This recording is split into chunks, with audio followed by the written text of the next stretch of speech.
selamat siang adik-adik semuanya. Apa kabar? Oke, semoga selalu dalam lindungan Allah Subhanahu wa taala dan selalu sehat ya dan dijauhkan dari segala berbagai penyakit. Nah, oke, dalam minggu ini kita akan belajar tentang bilangan rasional. Nah, minggu lalu kita sudah mempelajari tentang aljabar, ada perkalian, pembagian, penjumlahan, pengurangan. Nah, kita juga sudah membahas soal dan sudah kita lihat cara penyelesaiannya seperti apa secara bertahap. Untuk minggu ini kita belajar tentang bilangan rasional. Sebelum kita mulai, kita harus tahu dulu tentang tujuan pembelajaran kita dalam mempelajari bilangan rasional ini seperti apa nih adik-adik. Nah, mari kita lihat. Nah, di sini tujuan pembelajarannya itu ada yang pertama mengidentifikasi bilangan yang termasuk bilangan rasional. Kemudian yang kedua menyatakan bilangan rasional dalam bentuk pecahan dan desimal.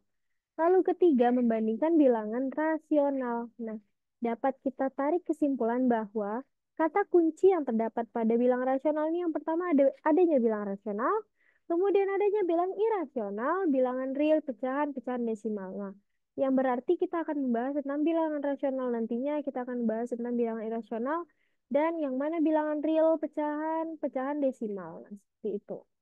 Nah, oke. Sudah kita ketahui tentang tujuan pembelajaran, mari kita mulai belajar. Nah, kita lihat yang pertama itu ada jenis bilangan. Nih, katanya kita melihat jenis bilangan. Nah, kita telah mempelajari jenis bilangan di antaranya bilangan bulat, bilangan asli, dan bilangan cacat. Oh, bilangan asli, Miss. Nah, bilangan asli itu dia beranggotakan satu, 2, 3, 4, 5, 6, dan seterusnya. Lalu bilangan caca gimana, Miss? Bilangan caca beranggotakan dari 0, 1, 2, 3, 4, 5, 6, dan seterusnya. Nah, kemudian bilangan bulat gimana, Miss? Nah, bilangan bulat sedikit berbeda.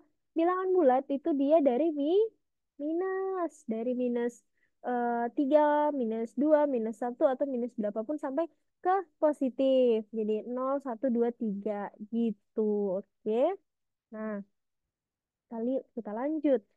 Nah, di jenis bilangan ini secara visualisasikan dalam bentuk diagram maka memiliki keterkaitan. Keterkaitan pada siapa? Keterkaitan pada bilangan ini tadi. Nah, kita lihat yang paling terkait itu siapa? Itu ada bilangan asli. Lalu kemudian dari bilangan asli itu ada bilangan cacah. Nah, yang terakhir itu berarti bilangan bulat. Nah, sampai di sini paham? Bahwasannya dari ketiga bilangan ini pasti ada ketergabungan gitu ya. Nah, oke, kita lihat. Bilangan rasional. Apa sih pengertian dari bilangan rasional? Nih, bilangan rasional adalah sebuah bilangan yang dapat dinyatakan bentuk pecahan biasa. Nah, bentuk pecahan seperti apa? Miss bantu coretkan. Bentuk pecahan seperti apa dengan apa? Bentuk pecahan seperti ini dengan B tidak sama dengan 0. Nah, kemudian pecahan desimal yang berhenti di suatu angka tertentu atau memiliki pola pengulangan juga termasuk bilangan rasional. Nah, jadi nanti kita lihat contoh dari pecahan desimal yang di satu angkanya tertentu atau memiliki pola pengulangan. Paham ya? Nah, oke, kita lanjut. Nih, di sini ada eh, penjelasan lagi tentang bilangan rasional. Nah, bilangan rasional itu dikatakan sebagai 4/5, 1/7, 3/8, 6/7, 5/11 hingga atau biasanya yang kita lihat A per B hingga disebut juga sebagai bilangan rasional pecahan biasa atau pecahan biasa. Nah, lalu jika menemukan soal yang seperti ini, apakah ini bilangan rasional? Iya, ini juga disebut dengan bilangan-bilangan rasional pecahan sempurna atau disebut dengan pecahan sempurna. Nah, oke. Sampai di situ paham. Oke, kita lanjut. Nah, kita lanjut ke penalaran nih. Coba kita nalarkan. Apakah bilangan berikut merupakan bilangan rasional? Nah, apakah 1/2 ini termasuk bilangan rasional? Ya, kenapa? Nah, alasannya itu karena pada bilangan rasional ini dia pecahan biasa dengan penyebutnya tidak nol. Tadi kita sudah lihat bahwa kalau A sebagai penyebut, maka pecahan yang di bawahnya sebagai pembilang itu tidak boleh sama dengan nol. Jadi ini ada dua berarti dia benar bilangan rasional. Ya. Nah, oke, kita lanjut. Nah, kita lihat lagi yang kedua. Apakah bilangan berikut merupakan bilangan rasional? Nah, iya atau tidak? Kita lihat, iya. Nah, kenapa, Miss? Jadi, 0,3 ini ketika menjadi pecahan desimal, kita rubah menjadi pecahan ke per 10 gitu. Jadi, 0,3 itu sama dengan 3/10. Nah, maka itu dapat dinyatakan dalam bentuk pecahan biasa. Jadi dari pecahan desimal kita rubah ke pecahan biasa. Seperti itu ya, paham ya? Nah, kita lihat lagi. Apakah bilangan berikut merupakan bilangan rasional? Nah, akar 4 apakah termasuk bilangan rasional? Nah, harus kita rubah dulu kan? Kita rubah ke mana? Akar 4 ini kita rubah ke siapa yang menghasilkan? Nanti bisa jadi bilangan rasional atau bilangan pecahan. Nah, 2 ya. Nah, kita lihat. Dapat dinyatakan dalam bentuk pecahan biasa 2/1. Nah, kenapa 2/1? Karena dia hanya sendiri. Yang ketika di atas pembilangnya itu tidak ada huruf, maka dia hanya tetap sendiri. Oke.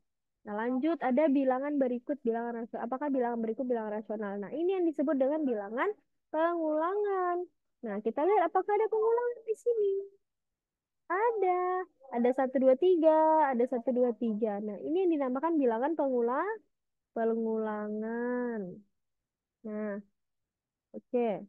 Lalu kita ubah ke pecahan. Nah, jadi pecahan berutang bisa dinotasikan dengan 0,123 gitu. Oke, nah kita lihat yang kelima. Apakah bilangan berikut bilangan rasional? Nah, iya atau tidak? Kode tadi bilangan rasional itu adalah bilangan yang eh, pembaginya tuh sama itu. Nah, kita lihat 3, 1, 4, 1, 5, 9, 2. Apakah ada yang sama? Tidak. Maka bisa kita tarik kesimpulan bahwa 3, 1, 4, 5, 9 ini bukan merupakan bilangan rasional. Kenapa bukan? Karena pecahan desimal yang tidak berulang dan tidak berjunjung sehingga tidak dapat dinyatakan dalam bentuk A per B. Gitu. Nah, kita lihat akar tiga. Nah, akar tiga bagaimana? Sama seperti tadi. Sudah kita mendapatkan akarnya, kemudian kita kali. Eh, nah, kemudian bilangan kuadrat yang dapat ditarik agar sehingga tidak dapat dinyatakan dalam bentuk pecahan biasa.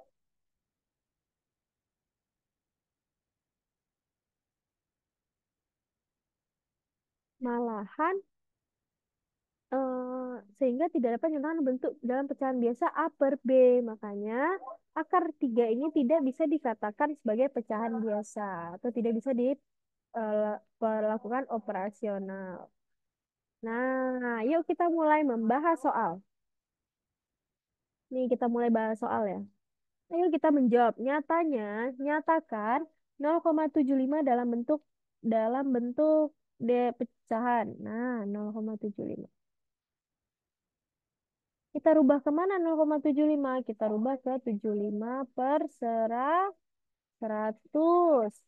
Kemudian, setelah seperti ini, lalu bagaimana? Nah, kita buat dulu 0,75 dinyatakan dengan sebagai menyederhanakan pecahan tersebut. Kita mendapatkan 75/100. Lalu, kita bagi 75 dibagi berapa yang bisa eh, yang bisa dijadikan sebuah KPK atau FPB dari 75 ini. Dapatlah 25. Nah, makanya 75 sama dengan 100. Kita buat lagi 75 bagi 25, 100 bagi 25. Maka hasilnya itu ada 3/4. Oke, paham ya adik-adik ya? Nah, kita lihat pada nomor 2. Nyatakan bilangan 0,75 dalam bentuk pecahan. Nah, ini tadi kita sudah bahas. Kemudian kita lihat nomor 2. Tentukan apabila 0,33 adalah bilangan rasional. Bilangan 0,33 memiliki pengulangan yang berarti dapat dinyatakan dalam bentuk pecahan. Kita dapat menuliskan 0,33 SG sebagai itu ya. 1/3. Oke, paham. Nah, kita lihat daripada 1/3 kenapa gitu. Ketika bentuk pecahan di mana pembilang dan penyebut adalah bilangan bulat dan penyebut tidak nol, maka 0,33 adalah bilangan rasional ya. Nah, mari kita lihat lagi. Ada soal. Sederhanakan pecahan 24/36 tersebut. Kemudian dilakukan penjawaban. Nah, kita lihat. Untuk tahap pertama kita lakukan penyederhanaan resepsi atau penyederhanaan pecahan. Nah, selanjutnya kita akan melihat sederhana pecahan, menyederhanakan pecahan 24/36. Nah, kita lihat jawabannya. Untuk menyederhanakan pecahan itu ada 24/36 ini. Kita harus mencari faktor yang persekutuannya terbesar FPB dari 24 dan 36 berapa ya? Nah, kita cari FPB dari 24 dan 36 itu apa ya? Itu ada di angka 12. Nah, Miss sudah buatkan di angka 12. Kemudian setelah ini kita apa lagi? Nah, setelah ini kita buatkan 24/36 dibuatkan sama dengan menjadi 24 dibagi 12, 36 dibagi 12. Mendapatkan hasil 2/3. Selesai. Nah, untuk yang ini kita lihat. Ada soal diminta hitung hasil dari 2/5 plus 3/10. Untuk menjumlahkan pecahan dengan menyebut yang berbeda, kita perlu menyamakan penyebutnya terlebih dahulu. Nah, penyebut yang sama untuk 5 bulan dan 10 berapa. Nah, setelah itu apa lagi? 2/5 tadi kita ubah dulu kita karena disuruh menyamakan penyebut terlebih dahulu. Nah, berarti penyebutnya itu ada di 2 kali 2. Pembilangnya itu ada 5 dikali 2. Nah, dapatlah hasilnya 4/10. Sekarang kita dapat menunjukkan pecahan-pecahan tersebut. Nah, ada 4/10 kue, 3/10. Nah, kemudian 4/3, 4 tambah 3 dibagi 10. Kemudian menghasilkan 4 tambah 3 menjadi 7. Lalu eh, penyebutnya hanya tetap di bawah, tidak ada perubahan. Nah, oke. Oke, selesai juga untuk materi ini.